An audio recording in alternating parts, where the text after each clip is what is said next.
slightly late. So before I start, actually, just welcome back everyone after the Pesach break, and a reminder: those of you online can't see, but we have a packed, booming, vibrant Beis Medrash here in the shul, and anyone who's able to do so, please avail yourselves of coming to learn live. It's a completely different learning experience with Chavruta, a live Chavruta, and a live shiur. So if you can brave the parking challenges of Hendon, it's well worth it.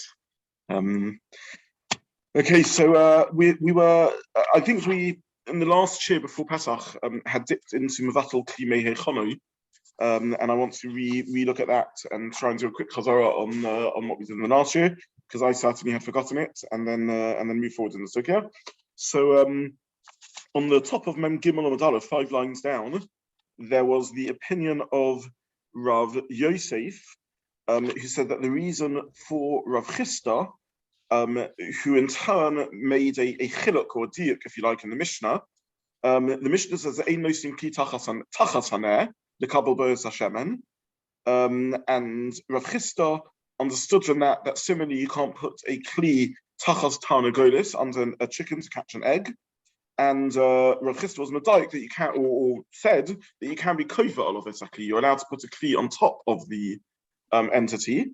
And on that, Rav Yosef says that the reason is because of this new concept of Mevatel kli MeHechano. That's the Gemara. Now, just to summarize, we began looking last time, which was before the Pesach break, at different reasons for Mevatel kli MeHechano, and that's the sugya that we're going to. That's our topic for today. I'm just actually going to mute everyone, but please feel free to unmute yourselves if you want to say anything. But in the meantime, I'll mute everyone. So Rav Chisda is giving the explanation for. The Rav Yosef gives the explanation of Rav Chisda of Mevatel kli MeHechano. What is Mevatel kli MeHechano? So Rashi on the Mishnah speaks about Mevatel kli MeHechano, and Rashi says that the issue is because he said, he says you won't be able to move it from there. He says that since being making the kli, putting something in the kli will mean that you can't move the kli. It's like mechaber betit, it's like fixing it in its place, and that's a melachot. So it sounds like the melachot according to Rashi is boiner. That's what Rashi on the Mishnah says. Tosfos already points out that Rashi in several places says a different explanation. Rashi says that the issue in Mevatel kli MeHechano is domer le soisa, and I printed these on the source sheet. Rashi in Kuf Ches Omud base and Rashi in Kuf Nun Daled Omud base says that the issue is that it's similar to the malacha of soisa because you make the kli lose its function, and therefore it's like stiras Keli. I'm not going to go now into the issue of whether there is binyan or stira b'kelim and so on. I think we touched upon it last time. We also looked at it in the previous sugya. But Lamaisa, that's what Rashi says. This is a drabonon. In making a Muktza, it looks like bona, or in making a Muktza, it looks like sosa. Those are the two Rashis. Those are the two Rashis, and that's really Tosfos's kasha on Rashi. The Pnei Yeshua, and I think I printed the Pnei Yeshua in the sources also. The Pnei Yeshua says that the Pnei Yeshua answers the stira, and the Pnei Yeshua says that both reasons are true. He says that with korim and kasosos, you can't say bona because it's not the derech to be mechabron betit, and therefore you can't. The reason wouldn't make sense of bona. There wouldn't be shayach gzeira of bona. And similarly with our Keli, where it's catching the drops, you can't say the reason of sosa because you're not making the kli non-functional. On the contrary, you're using it for a function because it's catching drops or catching eggs, and that's the use of the Keli, and therefore the reason of sosa wouldn't make sense. So this is how the Pnei Yeshua answers the Shiur and Rashi. He says Mevatel kli MeHechano is a general gezeira. Sometimes the reason is because it looks like bona, and sometimes the reason is because it looks like sosa.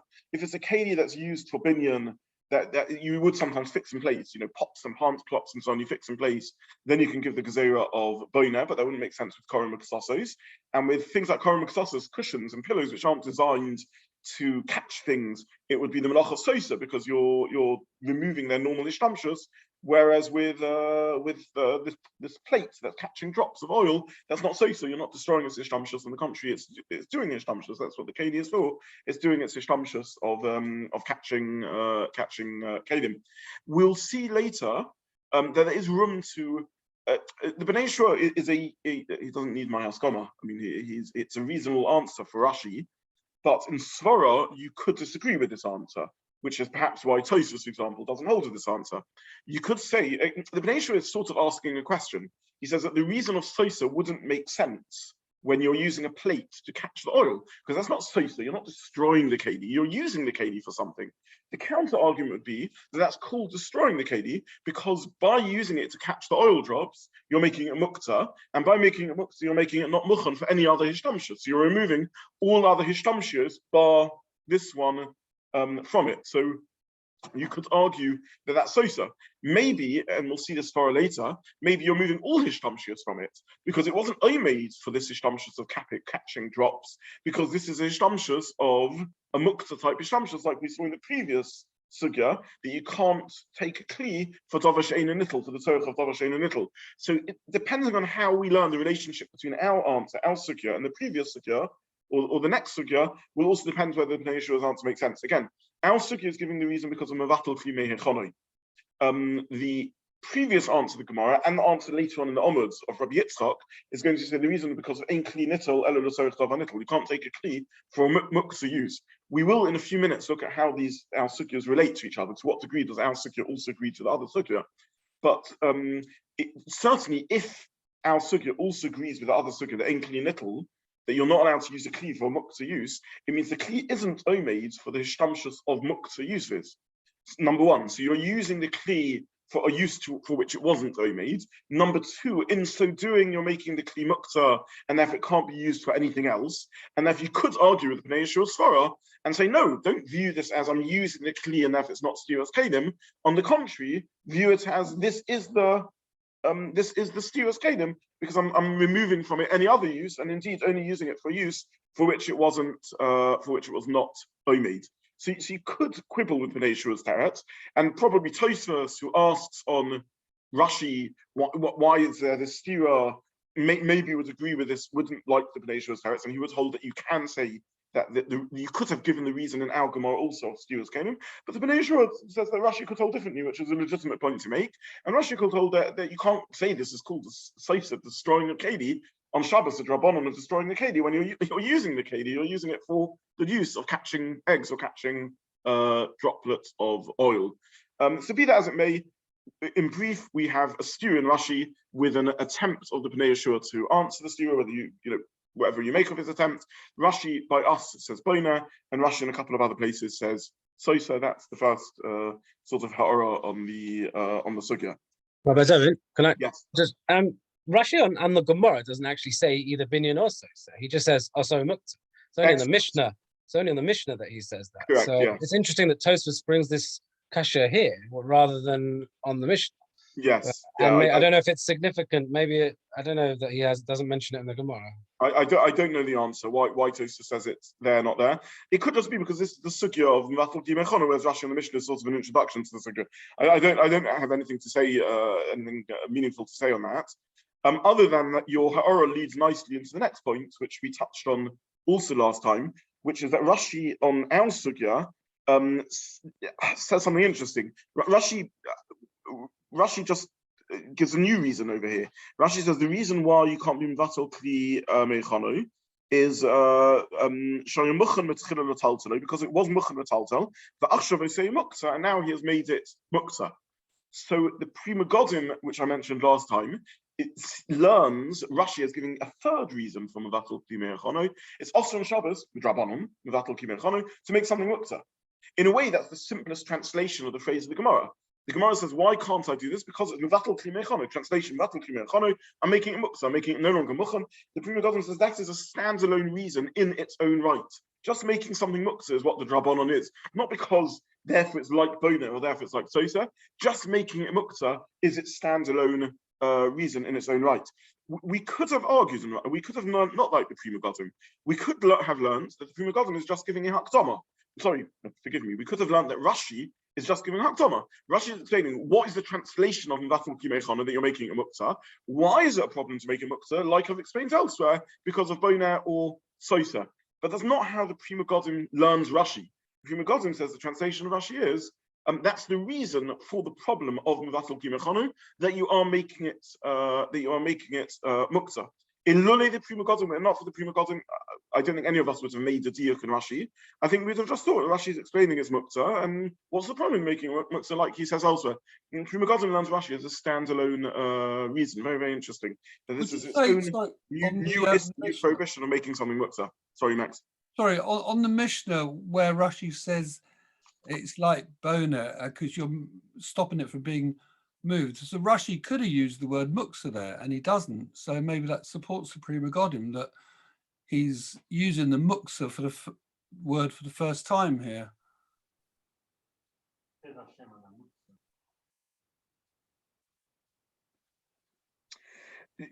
Yeah, I mean, Max, Adam just said that he does mention the word Shemen or Muktza, but I nonetheless hear your point. Rashi says that it's because the Shemen or Muktza falls in it. He doesn't spell out that the Keli is Muktza. He doesn't actually sort of spell this out.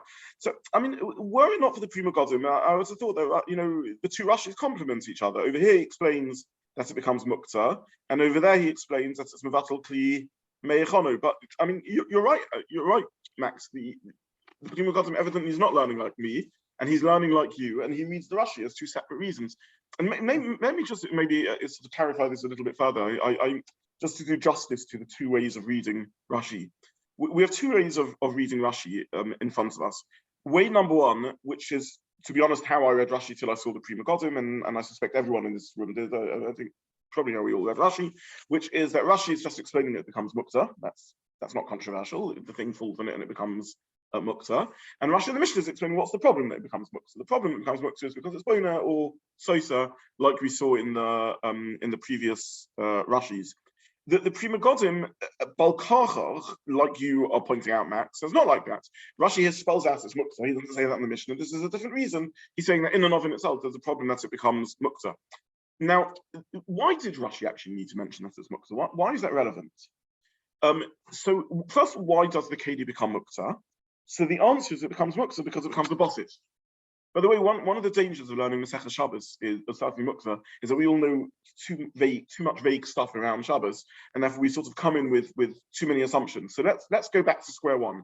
Why is it Mevatel ki MeHechano? What does Mevatel ki MeHechano mean? So Rashi in the Mishnah says it's because you can't move it. Why can't you move it? So one answer to the question is because by the drop falling on it, it becomes a bossis, and now that it's a bossis, the Keli becomes Muktza. And therefore, the Keli is Muktza. That's the answer to the question. We're in good company in giving that as the answer to the question because that's Rashi on Mem Zayin Omud. Mem Zayin, bosses means a base. Yes, a base to Muktza. Yes. So for the purposes of not getting overwhelmed, we know vaguely what Muktza means. It means a Keli that isn't Muchan for Shabbos. We've already begun establishing that Muktza is wrong to think about something being Muktza or not being Muktza. One should rather think of it as different functionalities of the Keli being Muktza, being Muchan for different functionalities or not. And therefore you can have things which are semi-Muktza, like Klisha, melachot, Issa, we know, for example, can be moved with Sof Kufim, but not for other uses. Or perhaps all Kelim are Muktza in a sense that they're Muktza for using for Muktza things, so they're not prepared for using for Muktza things and so on. But Muktza means something that's unprepared. Bossis is when something is set aside as the base, as a bossis, as a base, as a receptacle for something which is Muktza, and therefore Mikoyach, the Muktza object sitting on it, it in turn becomes Muktza, and now it itself is Muktza. And for now, we'll assume it has to be under it, yeah. Now, where do we get this from? So I printed this in source. This is Rashi and Mem Zayin on the base, because there's another Rashi who is sort of vague, that doesn't explain what the issue of Mevatel ki MeHechano is. But that Rashi explains why it becomes Muktza, and he says because it becomes a bossis for the Muktza entity. Now, is that whole explanation necessary for the Bona and Sosa reasons? Rashi says that Mevatel Kli MeHechano is because either it's mechaber b'tit, it becomes unmovable, or soisa because it becomes unusable. Those are the two reasons that Rashi gives. Does either reason depend on it becoming Muktza, let's say because of bosses, and the utensil itself become Muktza? So it depends how lomdish you want to be. It depends how conceptually you think the halacha should work. And that I don't have a clear answer. It's sort of, you can argue both ways. On a mathematical level, you could say even if the receptacle doesn't become Muktza, Lamaisa, a Muktza object is sitting on it, in it. And since a Muktza object is sitting in it, let's say an egg or a drop of Muktza oil, therefore the fact is you can't move the receptacle. And that should be enough, therefore, to say you can't move the receptacle and therefore it's boner. You can't use the receptacle, therefore it is soisa. So that's one way of looking at it. The reality is you can't move it. Why would you take bosses in that equation? Why would you not be? Because by moving the receptacle, you'll be moving the Muktza. Even without bosses, you're stuck now because there's a Muktza object sitting in it, and therefore you can't move it. The alternative approach would be to say, that's not called Mevatel Kli MeHechano. You haven't fixed the Keli in its place, you haven't made it unusable. It happens to be there's an external problem stopping it. I mean, would that make it boina or sosa just because there's something, an external problem that is getting in the way that means that I can't move it? So the alternative way is to understand that what makes it boina or sosa when you fundamentally change the nature of the object, when you make it intrinsically unmovable, or you make it intrinsically and fundamentally unusable. That's because its halachic status fixes it on its spot. That's because its halachic status means you can't use it. So you can hear there's a rabbanon that's a type of binyan or type of skira because you haven't used a hammer and nails, but you've used a halachic mechanism, halachic change in the status of the Keli to make it unusable. So if you adopt what we'll call the high road, the sort of more intrinsic conceptual path, when you read Rashi, who says it's a bossis, when you read Rashi, who says it's Muktza, Rashi is explaining that this becomes fundamentally a halachic status, changes the sort of fundamental movability or usability of the utensil, and that's a necessary introduction to what Rashi says elsewhere, that it is boina or sosa, in which case we don't make the prima godim's diuk. Rashi is just explaining why it becomes fundamentally unusable or unmovable, and now we have the problem of boina sosa. If you take the less conceptual model, and you just say that as long as practical halacha you can't move it, as long as practical halacha you can't use it, that's enough, then we have a prima godim's question. Who asked Rashi? I mean, it's nice of Rashi to try and teach us the whole of Masechet Shabbat in one go, but who asked Rashi to mention that it becomes Muktza or a bossis? That's a nice piece of information. It's not relevant to our sugya of Mevatel Kli MeHechano. For our purposes, it's sufficient simply to know that a drop of oil or or an egg has fallen into the utensil. Therefore, in practical halacha, the utensil is unmovable and unusable. And that's enough to make it Mevatel Kli MeHechano. So just to summarize, Rashi says one reason for Mevatel Kli, or one type of reason for Mevatel Kli MeHechano is because of boina or sosa. That's the Rashi in the Mishnah and the Rashi that Tosfos brings. Rashi by us and Rashi also in Memzayim and Beis says no, the reason is because it becomes Muktza and bossis. One way of understanding the relationship between these two Rashis is that they're linked. It becomes Muktza, it becomes bossis, therefore it becomes fundamentally fixed, fundamentally unusable, and therefore it's boina or sosa, and therefore the Rashis sing together. The alternative way of reading it is the prima godim, which is who needs it to become Muktza, who needs it to become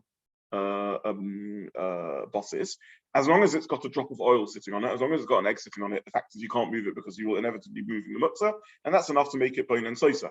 The prima godim obviously understood that it is a reasonable explanation of Mevatel Kli MeHechano by saying that practically you can't move it. You could argue and say, no, it has to be intrinsically fixed in its place, intrinsically unmovable, because it has become Muktza, and only then would the concept of boina or sosa make sense. And by the way, again, this sounds better in the language of the Gemara. The Gemara doesn't say boina or sosa, the Gemara says Mevatel Kli MeHechano. You stop a Keli being mochan, which sounds like you're making it Muktza. That sounds like the translation of the phrase Mevatel Kli MeHechano. Doesn't mean practically you can't move it because it has Muktza sitting in it. It sounds like it's saying a halachic concept or a reality concept that you make it non-muchan, you make it not muchan, which is a synonym almost for Muktza. Translation of Muktza is, as far as we know, making something non-muchan. So I remain struggling to understand the prima godim's point, because it seems that Rashi is simply translating the Gemara.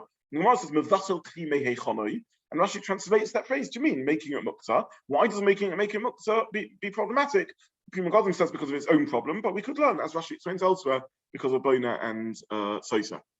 So how obvious is it that moving the Keli with the Muktza in it is forbidden? Because we haven't actually learnt that yet either, have we? No, we haven't. No, but that's no, it's true. But it happens to be halachically correct, and I'm assuming it because if you can't move Muktza, then you're stuck now with the oil droplets or the egg on the Keli because you can't move them. But maybe that is that arguable? Is that debatable? And therefore, no, you have to come on. In the interest of avoiding the whole of Masechet Shabbat, I'm just going to take that assumption. Yeah. If you were to assume that you don't need the buses, should the fact that the oil droplets there and therefore now I can't move the utensils, not so explained, then where would you ever have a case of buses? Well, normally speaking, in practical halacha at least, when this drop falls on the Keli or when the egg falls on the Keli, it becomes a basis. However, you could find scenarios where the receptacle doesn't become a basis and only can't be moved because of the more practical reason that by moving the utensil, you're moving the object. And I'll give you some examples of that. One example would be when you accidentally leave something on a Keli. So something only becomes a basis when you deliberately put it on the Keli because you're making it into a basis. If you forget it there, then it wouldn't become a basis. I don't want to go into the whole of Masechet Shabbat in one go, but there are Rishonim who are of the view that something can't become a basis on Shabbos. A basis is a concept of the beginning of Shabbos because it's at the beginning of Shabbos that you're determining its status as a basis. According to those Rishonim, everything we've just said are irrelevant. I'm not going to go into this to overcomplicate things. But Rashi says that when the drop of oil falls on this on Shabbos, or the egg falls on it on Shabbos, it becomes a basis. There are Rishonim Balamah who disagrees with that and says nothing doing that.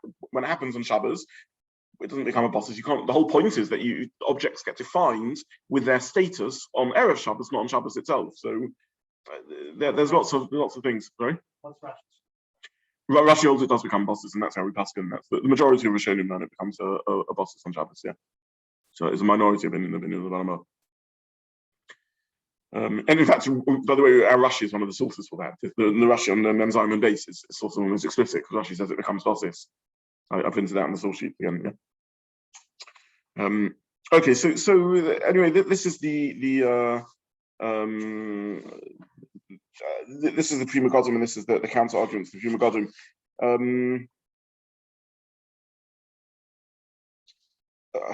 I mean, I don't want to sort of overwhelm myself or anyone else, other than to point out that you could begin imagining significant practical ramifications for how we define Mevatel Kli MeHechano.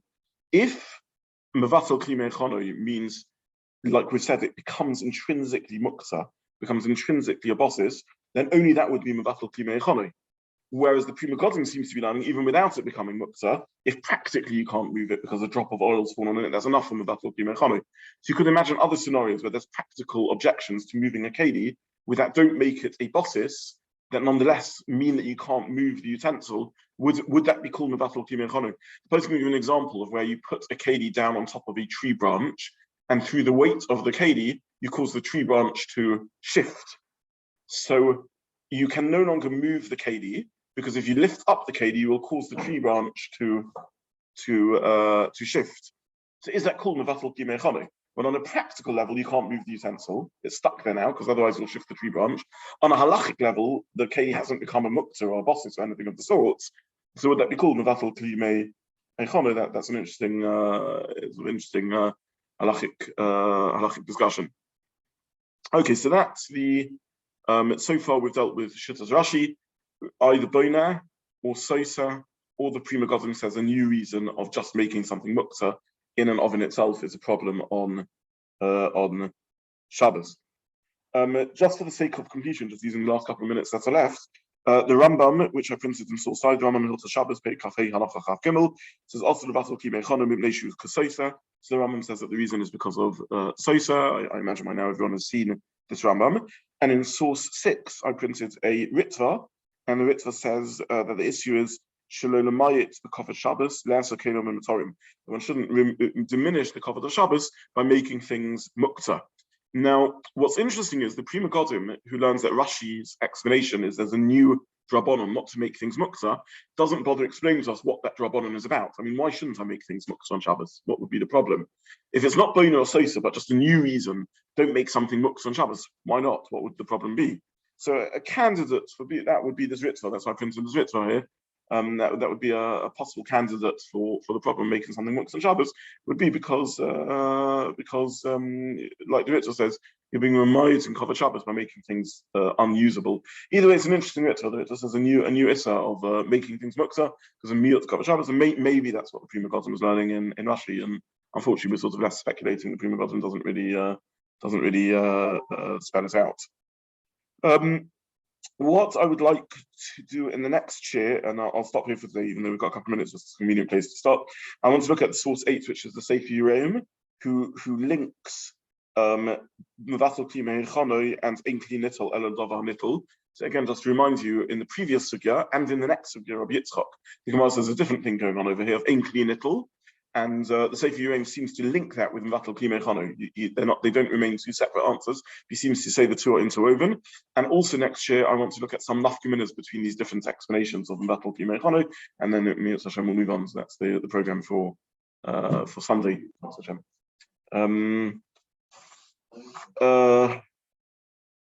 Yeah, maybe we'll have a look. You know what? Maybe we'll also do some of the toss-ups. Yeah, try and do those also.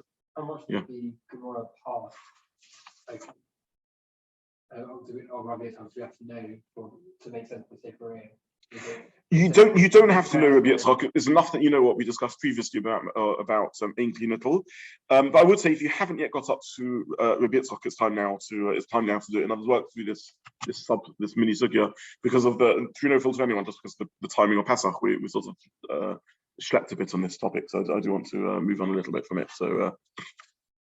I'll do that. So Blined's also given Adam's comments. I'll just try and give out a few more sources just so we can also finish Tosfos at the same time, and then we can move on from the sugya. Yeah. Okay. I wish everyone a good evening. Thank you very much. Thank you. Thank you. Yeah. I'll spell it out next time. Yeah.